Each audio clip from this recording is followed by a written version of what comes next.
Assalamualaikum warahmatullahi wabarakatuh. Salam sejahtera bagi kita semua. Dengan saya, Amira Cahyaning Putri, yang akan membahas tentang pengendali tekanan.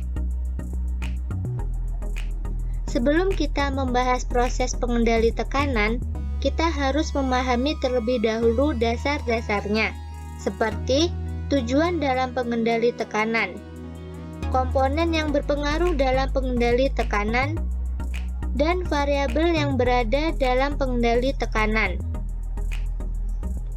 Untuk tujuan pengendali tekanan ini, yang pasti untuk mengendalikan tekanan yang masuk dalam proses. Sedangkan untuk komponen yang berpengaruh dalam pengendali tekanan adalah yang pertama, controller, yang kedua FCE atau Final Control Element, yang ketiga proses, yang keempat sensor, dan yang kelima disturbance. Dan untuk variabel yang berperan dalam pengendali tekanan dibagi menjadi dua, yaitu yang pertama input variable yang terdiri dari MV, manipulated variable, dan disturbance.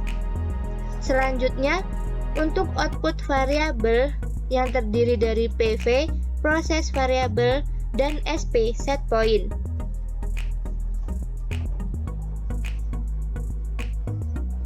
Selanjutnya akan membahas tentang proses pengendali tekanan. Untuk proses pengendali tekanan yaitu udara yang berasal dari kompresor akan masuk melalui V1 atau V2. Udara bertekanan ini yang masuk dalam V1 akan naik ke atas dan tekanan secara langsung terbaca oleh pressure gauge P1, yaitu besarnya diatur sebesar 22 PSI. Dengan cara mengatur V1 secara manual, ketika tekanan telah terbaca oleh pressure gauge P1, maka udara bertekanan akan masuk di transducer atau konverter. Transducer atau konverter ini bertujuan untuk mengkonversikan tekanan 22 PSI menjadi 3-15 PSI. Kenapa tekanan 22 PSI harus dikonversi menjadi 3-15 PSI? Karena pada pengendali tekanan FCE yang menggunakan pneumatic valve, range udara yang masuk harus sekitar 3-15 PSI, yang mana untuk mengendalikan pneumatic valve. Oleh karena itu, transducer mengkonversi tekanan 22 PSI menjadi 3-15 PSI atau sekitar 4-20 meter ampere jika dikonversi menjadi arus. Sedangkan udara yang masuk melalui V2 atau udara yang bergerak ke arah kanan akan diukur oleh P3 pressure gauge dan terbaca di konvertor. Berbeda dengan V1 yang mana terbaca secara langsung pada pressure gauge.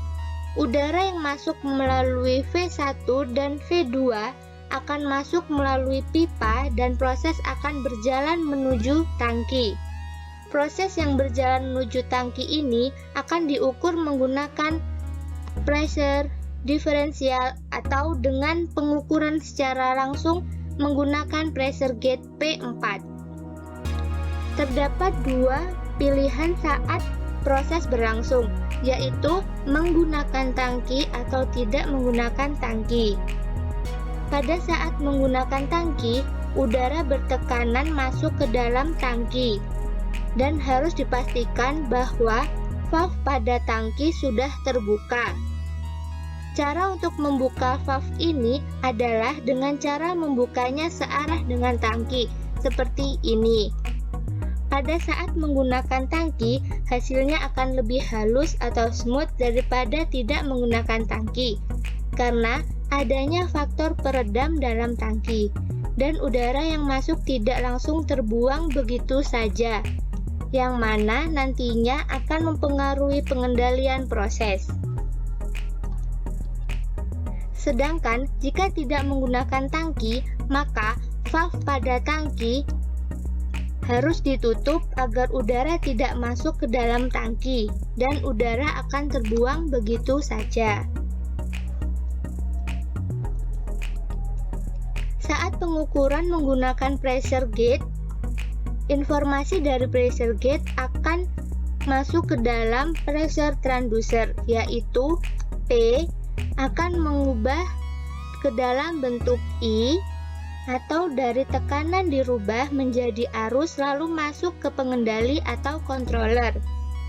Dalam controller, kita memberikan input dan menyeting SP atau set point, sehingga masukan dari alat ukur berupa PV akan terbaca lalu dibandingkan dengan set point. Hasil banding dengan set point akan menghasilkan error.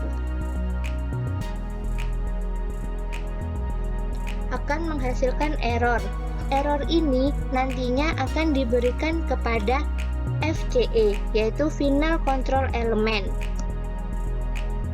Tapi sebelum diberikan kepada FCE, hasil dari controller pengendali ini masih berupa arus, maka harus dirubah menjadi tekanan terlebih dahulu oleh konvertor dengan range sebesar 3-15 PSI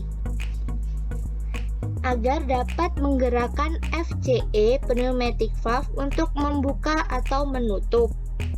Saat controller memerintahkan FCE untuk membuka atau menutup, besarnya tergantung error yang diberikan. Dengan adanya proses membuka atau menutup dari pneumatic valve ini, maka proses akan terus berjalan dan diharapkan informasi yang diberikan kepada pengendali sama dengan SP yang sudah disetting tadi. Seperti yang dihasilkan di awal video, terdapat variabel yang berperan dalam proses pengendali tekanan, yaitu input variabel dan output variabel. Untuk input variabel yang terdiri dari MV, yaitu laju alir udara yang masuk orifice, dan disturbance, laju udara yang masuk dalam V6. Untuk output variabel yang terdiri dari PV, tekanan pada P4, dan SP, yaitu nilai tekanan pada P4 yang diinginkan. Untuk analogi proses, jika laju udara keluar dari V6 semakin besar, maka PV proses variabel akan semakin jauh dibanding SP atau set point, atau PV lebih kecil daripada SP. Untuk membuat PV sama dengan SP, yaitu dengan cara memperbesar laju udara pada pipa proses. Jika laju udara yang masuk dalam orifice besar, maka tekanan pada P4 juga besar.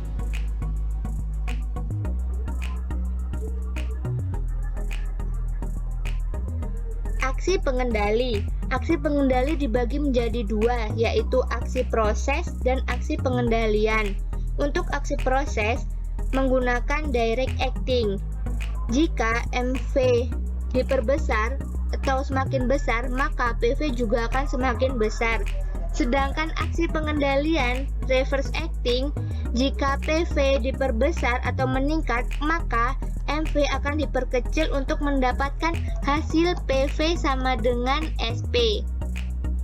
Sekian, terima kasih. Wassalamualaikum warahmatullahi wabarakatuh.